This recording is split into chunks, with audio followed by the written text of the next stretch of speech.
حضرت حذیفہ رضی اللہ عنہ سے روایت ہے کہ رسول اللہ صلی اللہ علیہ وسلم نے لعنت کی ہے ایسے آدمی پر جو حلقے کے درمیان میں بیٹھتا ہے۔ حضرت انس رضی اللہ عنہ بیان کرتے ہیں، رسول اللہ صلی اللہ علیہ وسلم نے فرمایا،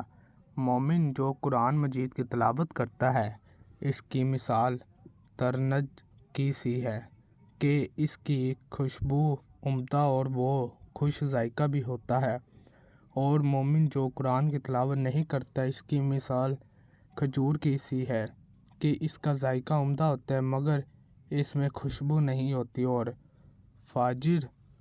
آدمی جو قرآن پڑھتا ہے اس کی مثال ریحان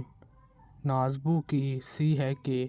اس کی خوشبو عمدہ مگر ذائقہ کڑوا ہوتا ہے، اور فاجر آدمی جو قرآن نہیں پڑھتا اس کی مثال حنظل اندائزن کی سی ہے کہ اس کا ذائقہ کڑوا اور خوشبو کوئی نہیں ہوتی، اور نیک اور صالح ساتھی کی مثال کستوری والے کی مانند ہے، اگر تجھے اس سے نہ بھی ملی تو